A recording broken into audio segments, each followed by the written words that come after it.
Fala pessoal, estamos aqui na aula de Sociologia a respeito de psicanálise. Vamos começar?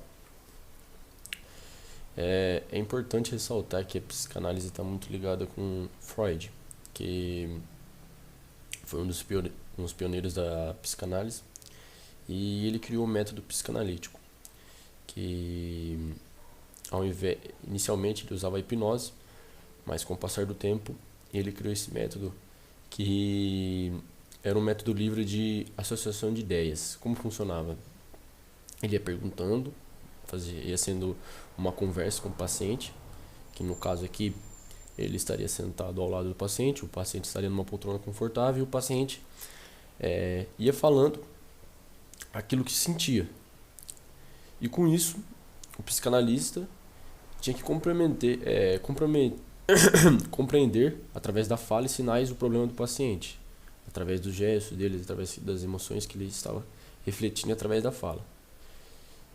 Ele acreditava que nenhum pensamento, lembrança, sentimento nasce do nada. E isso é muito interessante, que até hoje existe esse método da pessoa sentar e falando dos seus problemas, e aí o psicanalista vai tentar chegar a uma conclusão do que aquela pessoa tem, qual o seu problema, tá? Ele também escreveu sobre a estrutura da mente, sobre a personalidade, que é dividida em três: o ID, o ego e o superego. O ID é o princípio do prazer, alma consciente, é os desejos, energias, pulsões, autossatisfação a todo momento. É aquilo que faz você querer sentir prazer, é aquilo que você tem uma pulsão de querer agir numa hora, seja um desejo de fazer alguma coisa que você gosta. E o ego é aquilo que vai permanecer no meio. Ele vai alternar nossas necessidades primitivas, seria o ID, essa energia, essa pulsão, e nossas crenças éticas e morais, que seria o superego. Consciência, se deva ou não. O ego seria você. O ID, olha, é interessante mostrar essa imagem aqui. É bastante presente em muitos filmes na cultura pop, que tem esse capetinho aqui, esse anjinho, e você. Você seria o ego, o capetinha seria o ID, faz aquilo, vai lá, faz aquilo de errado. E o superego seria o anjinho, que vai ser um vigilante moral, ele vai atuar como um juiz moral.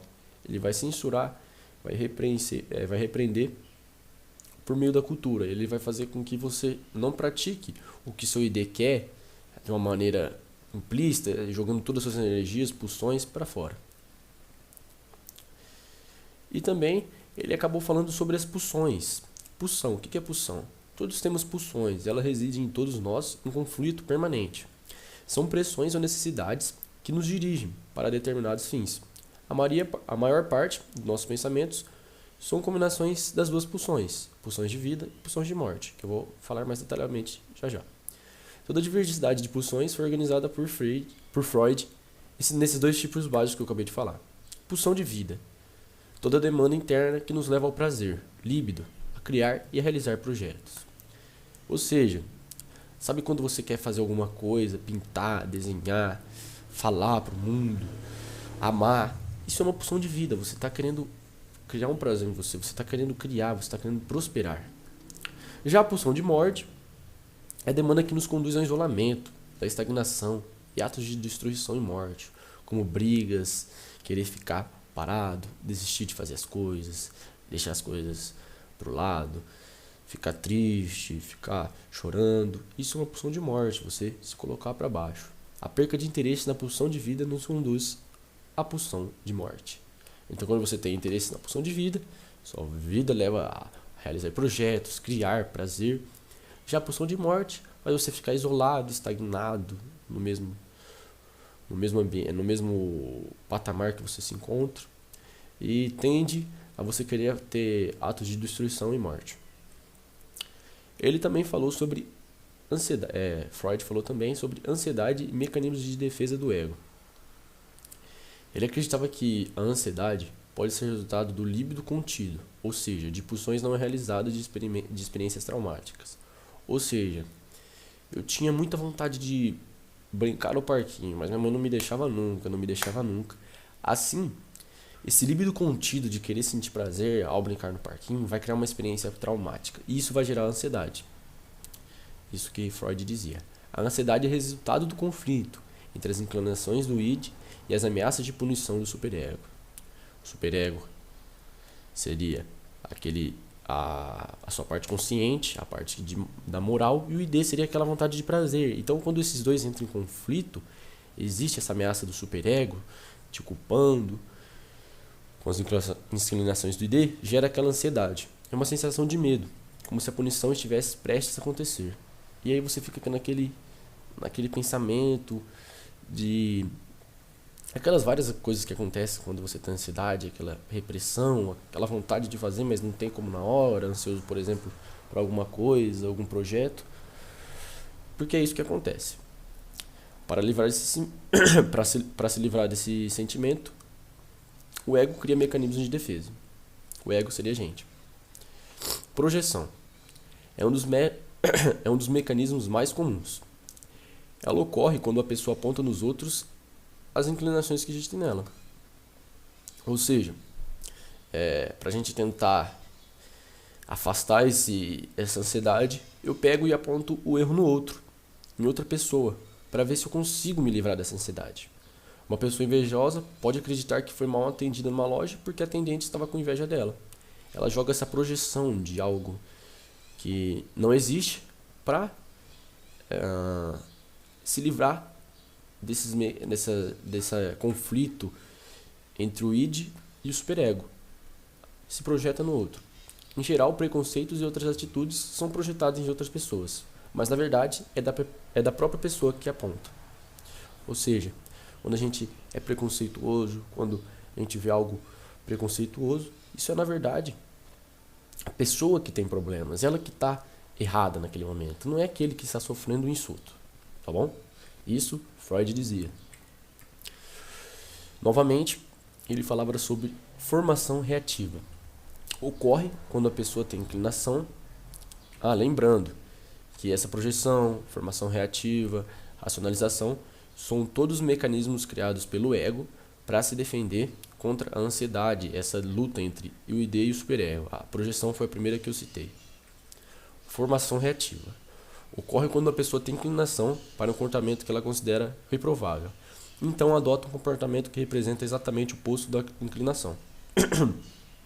Ou seja, se utiliza de uma máscara social, não apenas para convencimento dos outros, mas principalmente o autoconvencimento. Em geral, a formação reativa só é percebida quando ela é falha, ou seja, quando a máscara cai. O que está querendo dizer essa formação reativa? Para tentar evitar novamente essa disputa entre o id e o superego, a pessoa finge que é uma coisa que ela não é. Ela age de uma maneira diferente para ser aceita, para entrar em algum grupo, para diversas situações na vida, e isso acaba, na maioria das vezes, dando errado, porque, como o próprio slide diz e Freud diz, uma hora a máscara cai e você é revelado quem realmente você é. Então eu acho que é melhor você ser você mesmo para não ter essa formação reativa. Eu vou dar alguns exemplos. Quando uma pessoa conhecida por ser extremamente moralista abusa de pessoas indefesas. Quando um homem conhecido por ser meigo, gentil, comete um assassinato brutal. Ela estava se escondendo atrás de uma máscara, não revelando aquilo que ela realmente é. Senão já teria sido preso ou condenado muito antes. Agora, outro método de se defender contra essa disputa do id e do superego é a racionalização. É uma ação inaceitável que foi cometida e é reconhecida, mas a intenção não. É o caso do agente público corrupto, que aceita o suborno, mas se justifica dizendo que foi obrigado a aceitá-lo. É aquela pessoa lá que fala assim, foi sem querer querendo.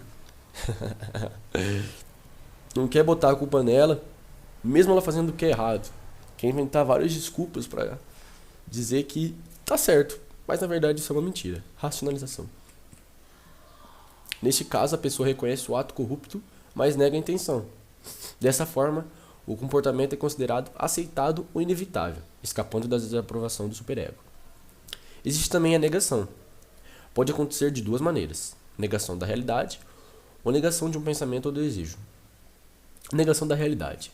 Um evento frustrante, como a morte de um ser querido, é negado para se proteger psicologicamente daquela dor. Existem muitos casos que a pessoa ao perder um ente querido, ela continua com a ideia de que ele está lá, hoje eu vou ver meu pai, etc. Já acontece muito, isso é uma coisa muito triste, ao contrário dos outros, é um trauma que acontece na pessoa, e se não for superado, ela continuar num ciclo eterno, acreditando que seu ente querido ainda está vivo. Ou, por exemplo, uma criança que perde seu bicho de estimação, enche sua vasilha de ração todos os dias. Isso é muito comum acontecer. Negação de um pensamento ou desejo. A pessoa se recusa a admitir o que sente. Exemplos. A pessoa pode dizer furiosa que não está com raiva, embora a fúria seja evidente. Isso é bastante comum, eu já até fiz isso. Estava muito nervoso e neguei que eu estava com raiva. Fala, não estou nervoso, sabe quando está nervoso assim? Fala, não estou nervoso. Isso também não é muito bom para você negar algo embora deseje. Porém, sabe que caso se concretizasse, seria socialmente reprovável. Então a pessoa acaba negando. Mas o correto é você falar a verdade e mostrar o que você está sentindo de forma controlada. Isolamento. No isolamento, essa é outra forma, negação e isolamento, tá? Lembrando, para vocês não esquecerem, formas de defesa do ID, desse conflito do ID e do superego. No isolamento, há uma separação entre pensamento e emoção. Exemplo, complexo de Madonna prostituta. Essa aqui é bem interessante. Há uma separação entre pensamento e emoção. Vou mostrar aqui. O exemplo. Quando os homens separam as mulheres em duas categorias. Aquelas que devem ser amadas, porém não se deve ter sexo. Aquelas que podem fazer sexo, porém não se podem amá-las. Esse é o complexo da Madonna prostituta. O cara acha que ele pode ficar com a mulher e ama ela e não tem sexo. Mas com a outra ele tem sexo, mas não ama. Isso é uma coisa bem triste, né? Porque a mulher não é algo que deve ser escolhido se deve amar ou se deve fazer sexo, não. Ela deve ser vista como uma pessoa normal, que deve ser amada. Deve sim, se você quiser se relacionar com uma pessoa, você tem que ser sincero, não acontecer o que acontece com esse complexo da Madonna prostituta, você escolher uma mulher para amar e outra para fazer sexo. Isso você está sendo incompatível, incoerente com suas palavras. E esses homens que praticam isso sofrem de impotência psíquica, pois são incapazes de manter a excitação sexual em uma relação que existe compromisso afetivo, ou seja, ele não consegue interligar a cabeça e as vontades sexuais. Ele acha que isso tem que ser separado. Eles são incapazes de manter a excitação sexual em uma relação que existe compromisso afetivo. Então eles sofrem dessa impotência psíquica. Onde tais homens amam, eles não têm desejo. E onde eles desejam, eles não podem amar. Que frase boba, né? Porque não tem nada a ver isso aí. Dá pra amar e dá pra sentir desejo sim com a sua namorada, sua esposa. Essa é basicamente a definição do complexo Madonna prostituta, cunhada por Sigmund Freud em meados de 1912, em sua publicação Sobre a Tendência Universal à Depressão na Esfera do Amor. Isso até acontece até nos dias de hoje. Quantos maridos não traem suas esposas, hein? Fazer o quê? As moças boas. As Madonas, do italiano Madonna em português, Nossa Senhora, são retratadas como seres virtuosos, inocentes e virgens, com corações puros, sempre dispostas a lhe ouvir e com tendência natural a serem submissas e capazes de fazer mal a alguém, como nossas mães. Eu acredito que ninguém é perfeito, ninguém é inocente, e ver uma mulher como algo totalmente puro, totalmente inocente, você acaba podendo até se frustrar, ainda mais nos dias de hoje, que a mulher está cada vez mais conseguindo o poder dentro da sociedade, e isso é bom. Não deve ser visto como um ser que deve te ajudar, um ser puro. Existem sim pessoas puras, inocentes, mas que não devem ser vistas apenas para amar, apenas como ter uma relação de submissão. Claro que não. As garotas más, as prostitutas, são o oposto desses requisitos, retratadas como seres sexualmente vorazes, indiscriminadas e agressivas. São baixas e sujas como os homens. Não, também não. Não tem ninguém que pode ser... você não pode rotular garotas más para um grande grupo de mulheres. Isso é bastante maléfico. Não é legal. Mas Sigmund Freud dizia isso. Eu acredito que ainda existe um pouco disso na nossa sociedade. Não tão quanto antigamente, está melhorando, cada vez mais melhorando, mas eu acho que ainda existe. Essa parte eu vou continuar. Ah, não, vou continuar ainda agora. Eu vou ver até que onde que vai. Mas tem bastante ainda. Eu vou chegar até esses métodos de defesa e depois eu vou acabar a aula, tá? Porque ainda essa parte aqui vai ser a continuação da próxima videoaula. Deslocamento. A pessoa redireciona o impulso agressivo para um objeto que não seja ameaçador. Por exemplo, após levar uma bronca do chefe, você pode relacionar a sua agressividade com alguém que o julgue não ameaçador. Vou dar um exemplo aqui relacionado com esse exemplo também, que é assim: você trabalha o dia inteiro e no seu trabalho o seu chefe fica te desmerecendo, falando faz aquilo, faz isso, e você chega em casa muito nervoso e olha pro seu filho e briga com seu filho, briga com sua esposa, que são pessoas mais vulneráveis. E você trata assim como mais vulneráveis, não que são pessoas vulneráveis, você trata como pessoas mais vulneráveis para você rediciona, você desloca essa raiva para seus entes queridos. É outro caso de defesa mal feita, né, do ID e do superego, né? Regressão. Dessa disputa do ID e do superego, né? Regressão. Na regressão, a pessoa retrocede a um comportamento mais primitivo como forma de evitar a ansiedade. A pessoa que devora um pote de sorvete após uma discussão está regredindo à fase oral do desenvolvimento, no qual se sentia mais protegida e feliz. Freud fala sobre a fase oral. Quando a gente é criança, a gente tem muito prazer na boca, assim, e isso que a regressão quer dizer. Você acaba de ter uma briga e você começa a comer relembrando a fase oral. Você regride para a fase oral para se sentir protegido e feliz. Sublimação. Na sublimação, uma pulsão é canalizada para um objeto diferente da origem, geralmente um objeto considerado superior. A sublimação é ao contrário do deslocamento. Exemplo: no filme Frozen, a personagem Elsa canaliza sua agressividade para construir um castelo de gelo em vez de ferir as pessoas. Pela sublimação, em vez de pulsão ser enfrentada, ela é orientada para atividades belas e nobres. Alguém que tenha pulsões destrutivas pode se tornar um bom lutador de boxe. Ao invés de sair na rua brigando, você luta. Usa a luta.